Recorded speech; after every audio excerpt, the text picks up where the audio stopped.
Okay, today's class is in the Refuah Shalema of Yerachmiel Dianiv and Tolabasha. Just Yerachmiel Dianiv and Can everybody hear us, by the way? Is the sound okay? Just wanted to make sure the sound is okay. Yeah? Good? Okay. This class is good, wonderful. Okay, welcome. Great. This class is in the Refuah Shalema of Yerachmiel Dianiv and Tolabasha, successor of Elisheva Banavag, Gedale Fenster, Shefan Elisheva, Emma ben Elisheva, and Reina Malka Batel Rabasha. So, David, welcome. Thank you. Rabbi, welcome. So nice to see you. It's been such a while since we've done this. You moved to Eretz Yisrael, you started your organization, and I'm happy. I'm happy to see you. I'm happy to see you and happy to connect with you at the early morning risers. And Bezrat Hashem, we'll get. So I believe the title of this class is called Spiritually Imperfect. I came up with that title, obviously, with the constant struggles that I'm having lately with my spirituality, preparing for my classes, my brain fog, all of these things seem to be these 9 days. A lot of confusions, a lot of nothing, no spirituality. Even just coming this morning, thinking you have it in the bag. Next thing you know, the cable's out. 4 kids are waking up, yelling, and here you go. I have to plan the class. So it just seems to be everything's spiritually imperfect, and I think it's a good mindset to have.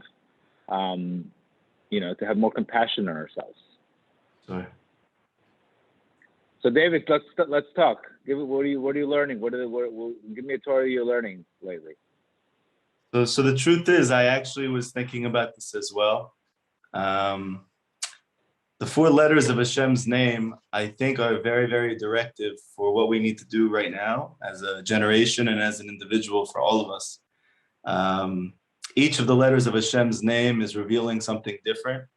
The final letter of Hashem's name is the final Hey, and that final Hey is feminine. And Gedale, you know that according to Kabbalah, the whole concept of femininity is revelation. And this is one of the secrets of why our generation is obsessed with Facebook and Instagram and all of these things. Everybody wants to reveal who they are. We usually do it in very unhealthy ways, and therefore we don't get a lot of fruit from it.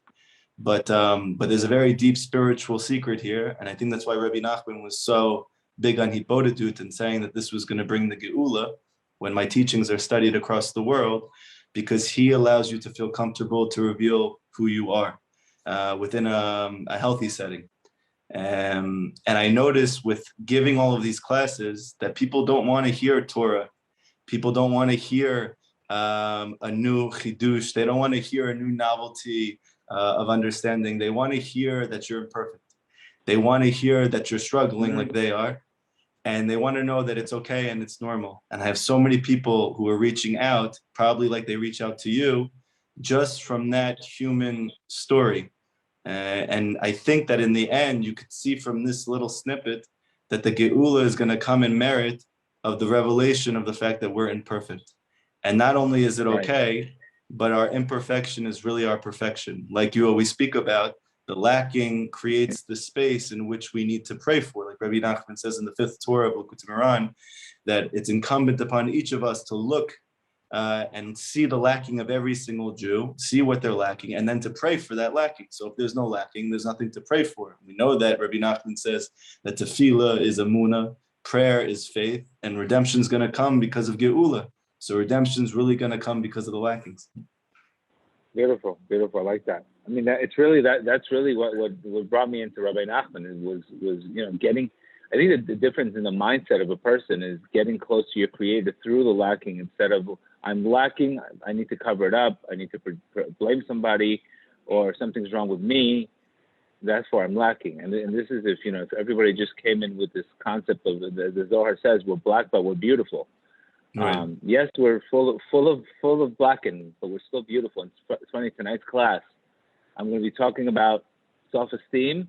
And in order there's a real, self-esteem. You really need to have a lot of self-compassion to have self-esteem.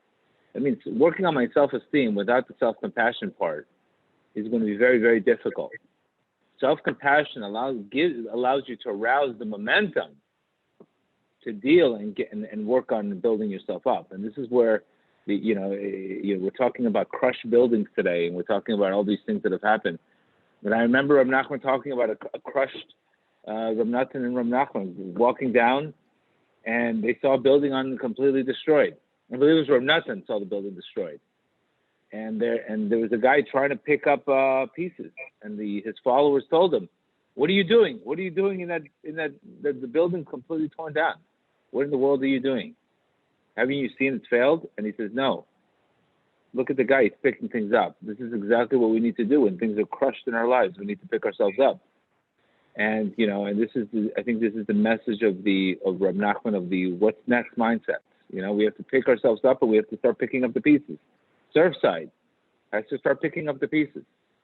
We can't just leave it. We can't let a building just be torn down. We have to build stronger. And I think this is the message of everything. You have to come back and you have to build stronger. Sure, 100%. It's funny because we don't usually connect faith and self-confidence. We don't see these things as two connected in Yanam, but you see by Rabbi Nachman and Rav Natan, the famous story you probably know, that Rav Natan was learning from Rabbi Nachman how the less emunah that a person has, the more he suffers in whatever he does, the more onerous it is, the more difficult it feels. And we know in our personal lives that those days that we really feel Hashem in our life, everything is sweet and it doesn't feel as heavy, even though you might be doing a million things. But those times that you don't feel Hashem in your life, the littlest thing could trigger you and make a whole entire debacle. Yeah. So Rav Natan, when he was listening to this, he started to realize that everything in his life was very hard. And he got upset at Rabbi Nachman. He said, which is very unique. He said, "What, you don't think that I have faith? I left everything in my life so that I can learn from you. If anything, the one thing I have now is faith in Hashem, but everything in my life is hard." Rabbi Nachman says it's true. You do have faith in Hashem, but you don't believe in yourself.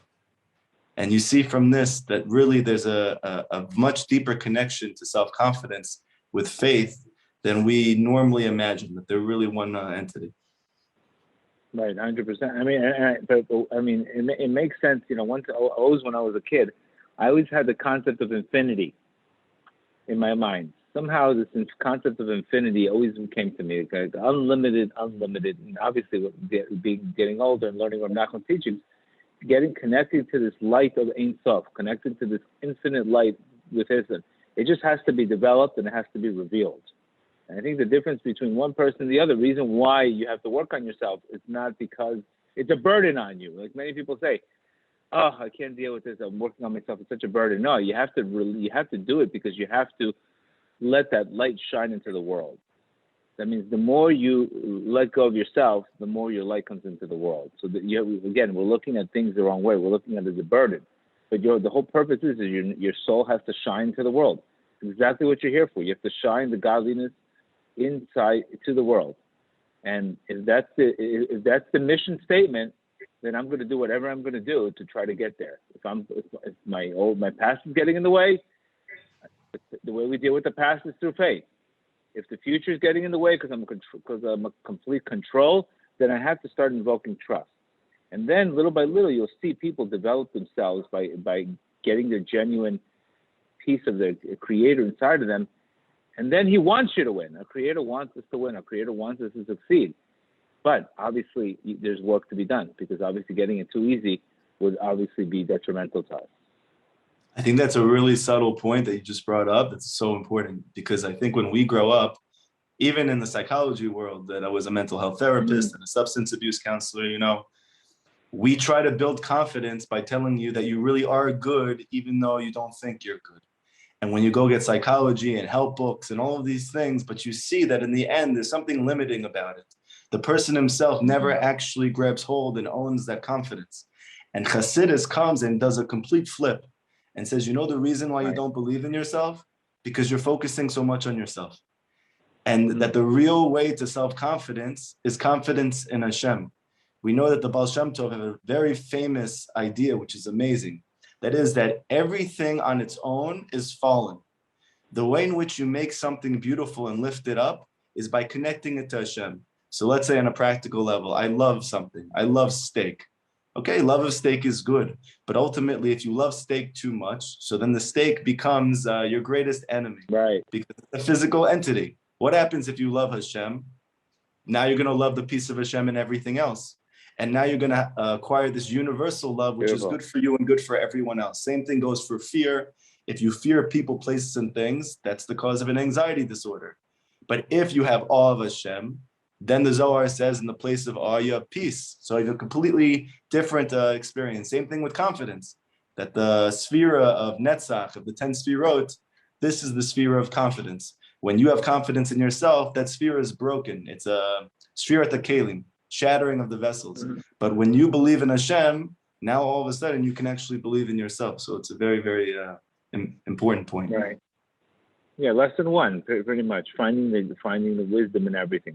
That's, I think, what people are so drawn into the Buddhist movement and the mindfulness movement, of this concept of stillness and finding, looking at a rose for 2-3 hours and finding all the light in that rose. But this is Rav Nachman spoke about this many years ago.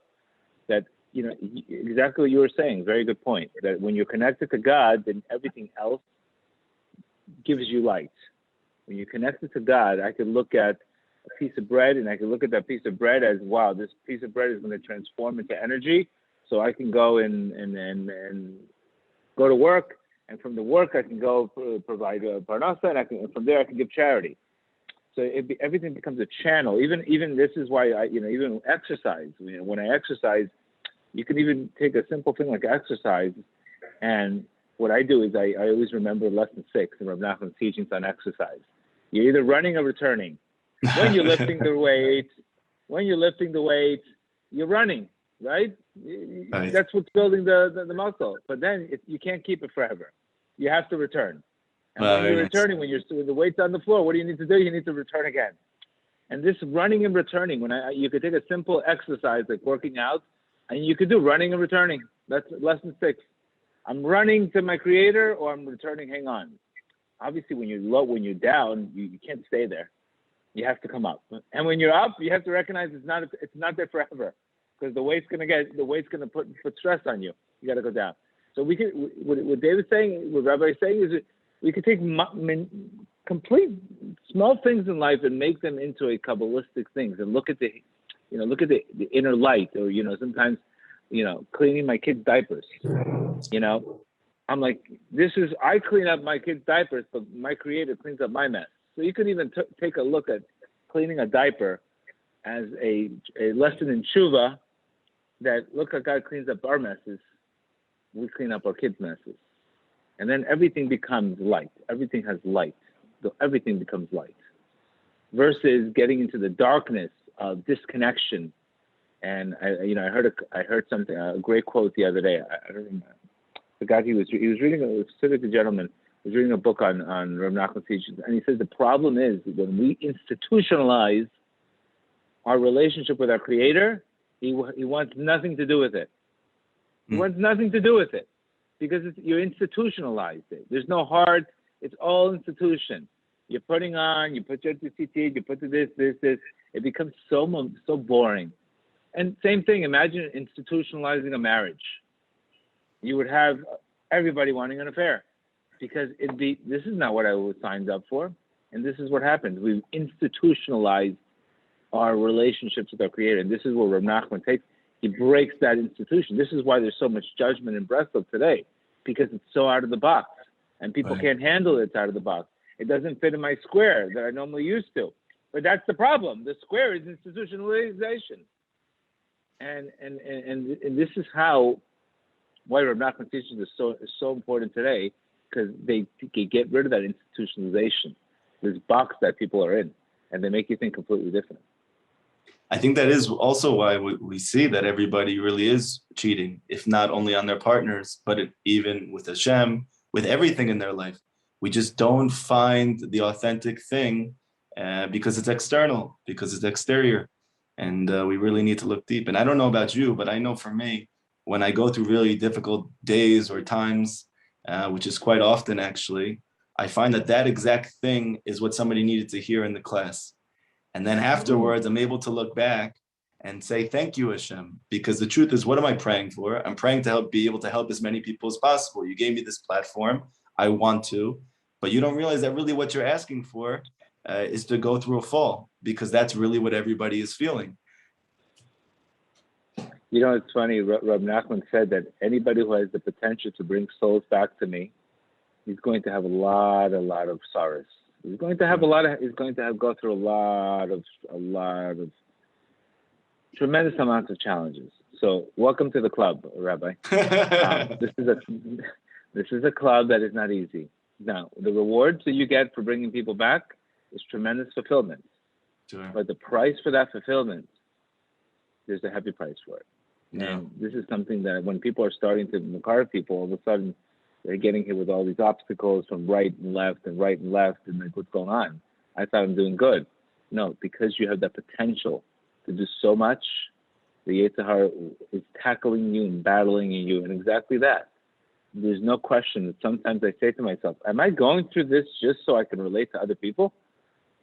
I think I've learned a lesson on how not to take things personal for my own marriage. I don't think there could be a book out there. I don't think there could be a book out there that could have taught me what I've learned in my marriage and how many people I've helped on not taking things personal, such as, today I'm doing 3 classes. Doing a class now, doing a class in my rehab center, and I'm doing a class tonight. And a lot of it is rooted in that. Low self-esteem, we take things personal, we make everything about us. And you're learning every day. You're learning every day. This is why it's very important to look at the situation and say, what am I learning from this, instead of why is it the personalization of, I'm always getting hurt, I'm always getting abused. This is where we have to really get out of that, because then you can't really shine into the world. It's true. So that's one of the things that, you're right. Every single time I have a class, I'm like, okay, I'm ready to get audited. I literally almost get audited exactly the same topic. The problem is the solution on Friday. Next thing you know, I walk into my office, one of our biggest accounts cancels the account. So what do I say? Must be the problem is the solution. Let's find the solution in the problem. Must be, this is the problem, this is the solution, this is the problem. Right. And little by little, obviously, first, going completely into bittul and trying to stay in the solution. But like, how do you deal with a loss of a couple $1 million in a phone call? Sure. It's a big deal. It's a big deal. I mean, it's still going to affect anybody. But then you always know, if I get myself in the wrong mindset, I'm not going to get where I need to. So it forces you to always get into, God willing, Mochem Gadlut. But believe me, I get constantly challenged every single day. There's not a day that I'm not getting challenged in every area of my life. My kids, my ex-wife. There's nothing to do. But I know there's only one place to run to is God, and that's it. And you got to keep running, and you can't stop. That's one of the things in life you can't do is stop. 100%. You can't stop. And I learned this message from Rabbi trainer. I learned this I have a very, very good trainer. That he's a no-nonsense trainer, and he always tells me, don't stop. Whatever you do, don't stop. Right. Don't stop. Fight the fatigue. Fight the fatigue. Fight the fatigue. So this is what I do. Don't stop. Fight the fatigue. And this is what's called resilience today.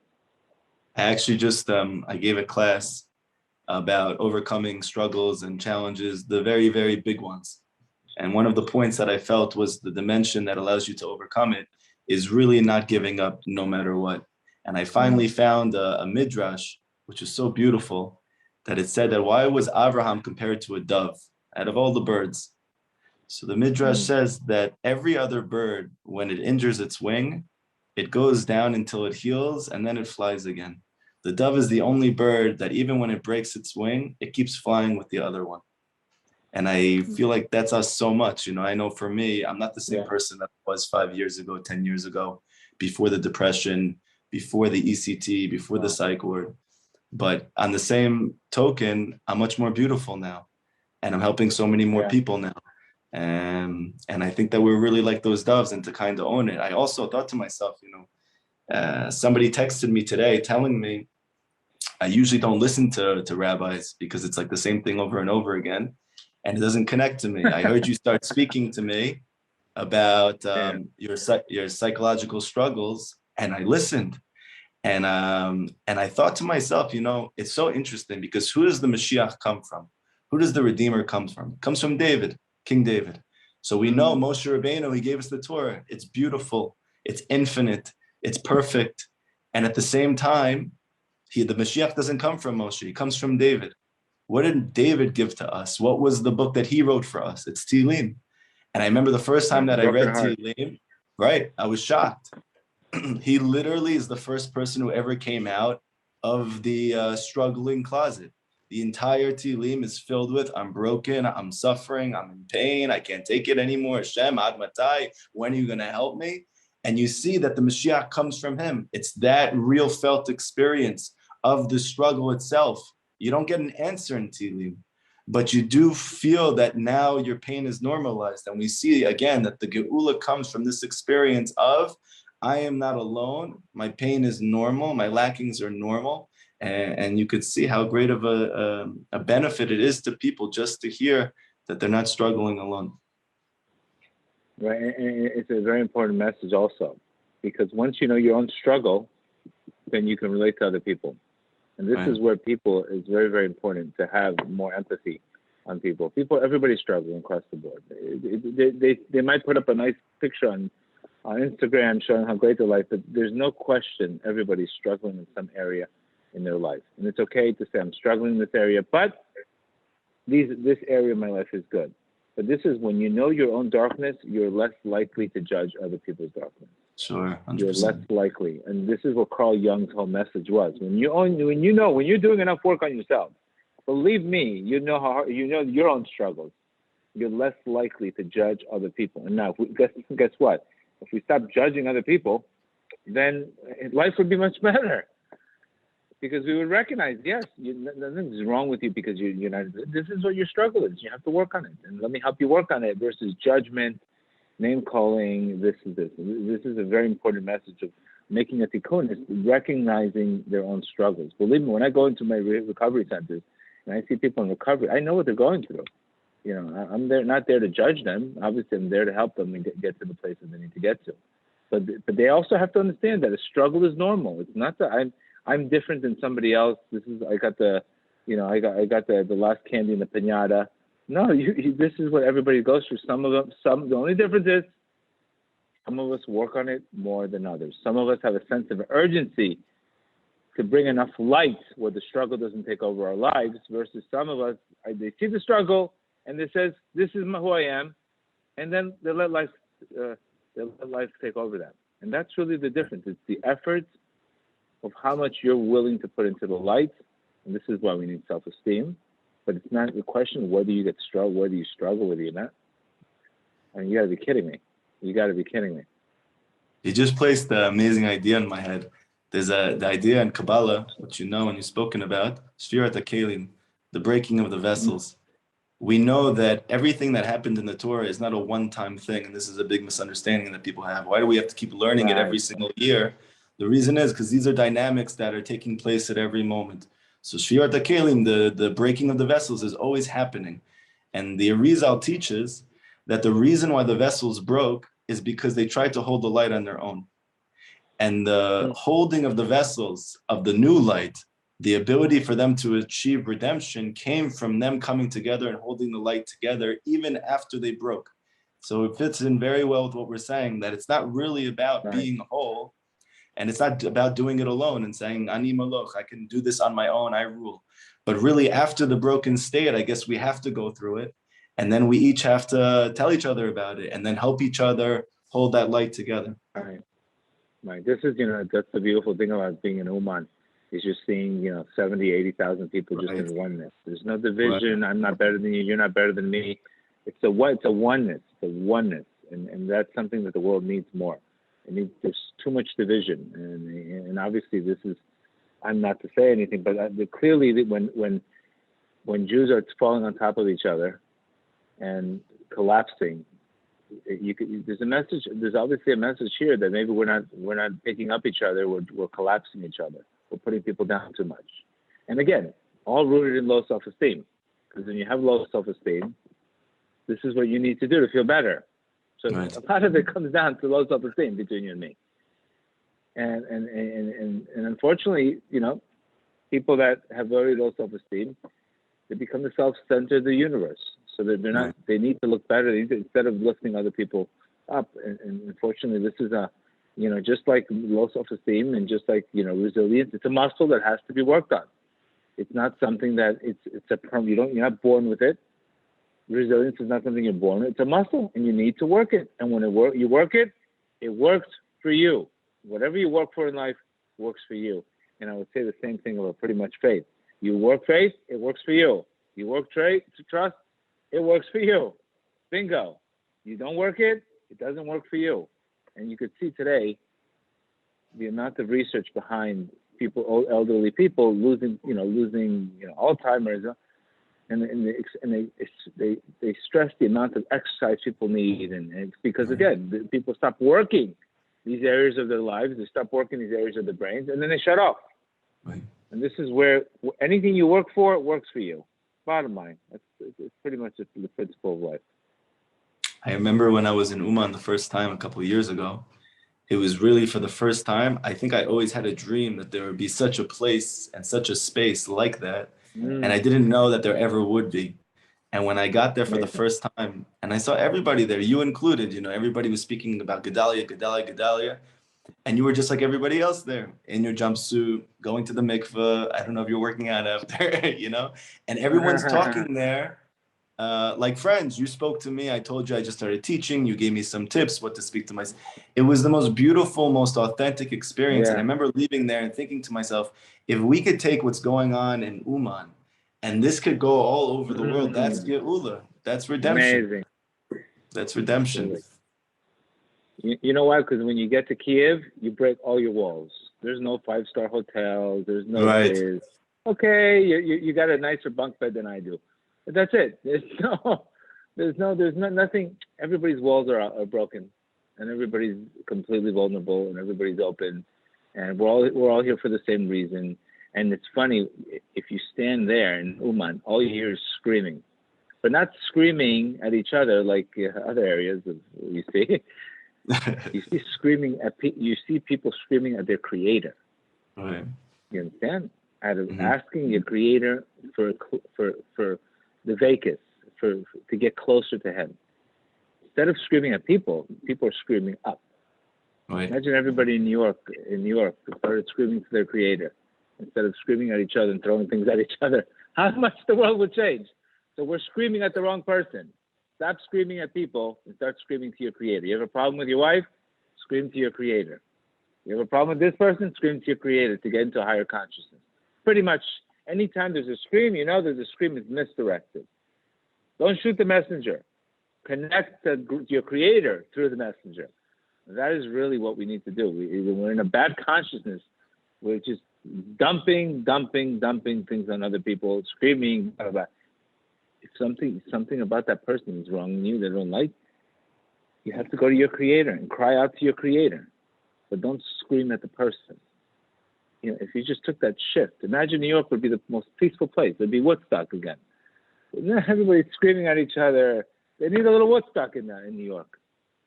Literally I was just thinking about. That's what they need. It's like a concert. When you go to a concert, I used to go to a lot of concerts.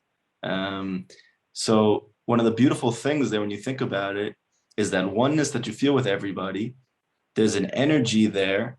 It's almost like transcendent. And you notice that nobody there cares about themselves at that moment. Nobody's talking about what they're doing. Nobody's trying to show off who they are.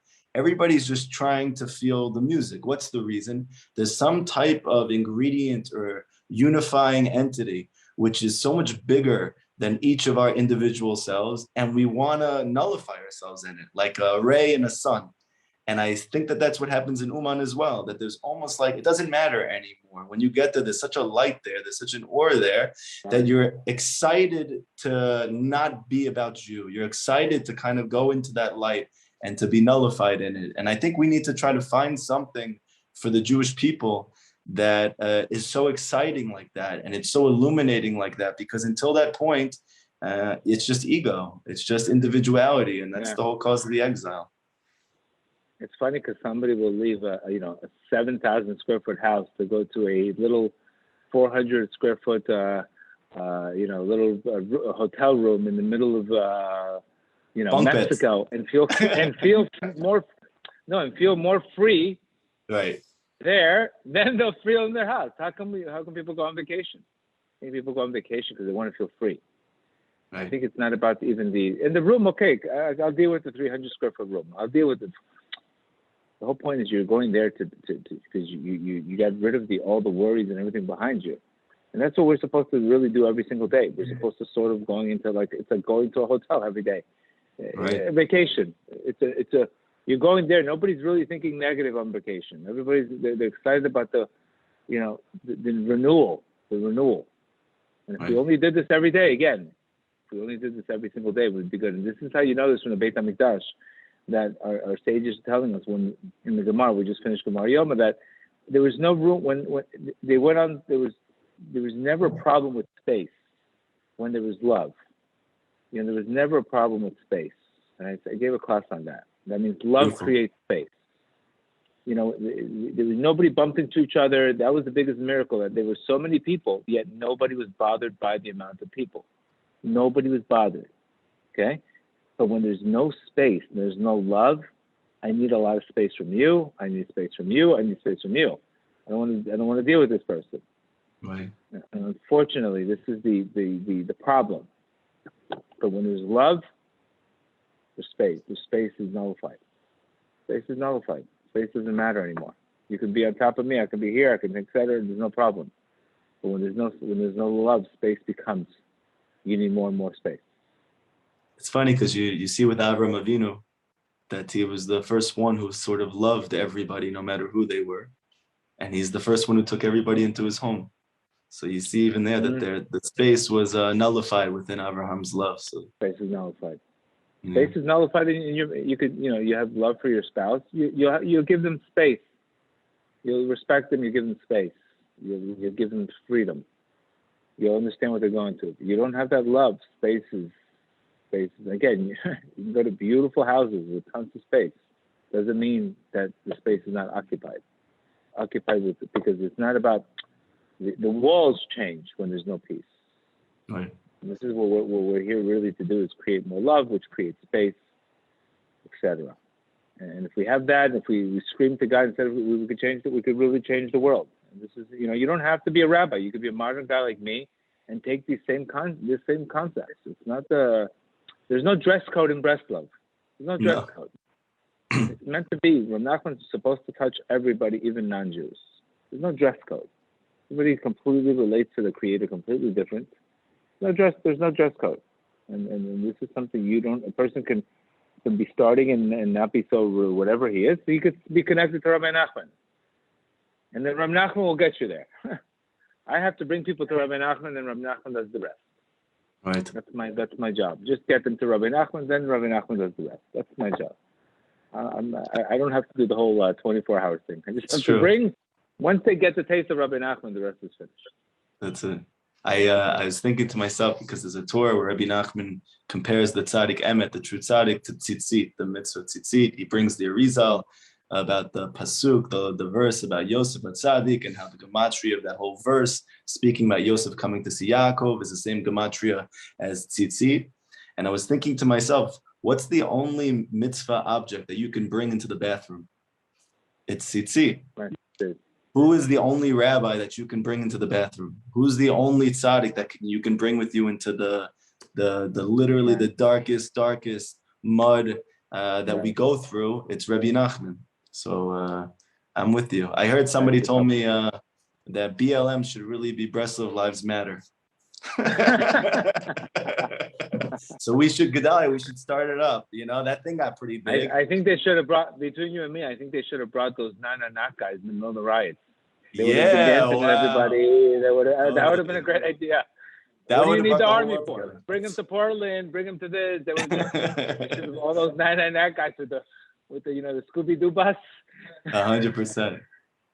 Bring them and let them start dancing with everybody. I think that would solve the problem. I think that's what they're trying to do, actually. First, Nachman says, first dance and then deal with your problem. Right. First dance, first be in a good, and then deal with your problem. First, don't do the opposite. Don't wait to dance until the problem's over. First dance, and then you'll deal with it. Right. Because when you're in a better consciousness, you look at things completely different. 100%. So, David, it was so nice to be with you, seeing you this morning with your early rides. First, God willing, we'll do some more events together. David, how do people get in touch with your stuff? You can email us at sionbreslerproject@gmail.com. You can check out our YouTube channel. Say it slowly. What's the YouTube? Sure. The YouTube channel is called Zion Breslev Project. TZION Breslev Project. You can email us at sionbreslevproject@gmail.com or at rabbikalmus@gmail.com. We'd love to hear from you and to connect to you. Bezrat Hashem, I really feel like the things that you're doing, the things that we're doing, just opening up what's already there is going to bring redemption to the world. It's not going to be some hat or beard necessarily, but just to say the truth. No. Beautiful. So nice, David, again. So nice. And we'll be in touch, all right? Thank you. Great day. Bye. Bye. Yeah. They thought he was completely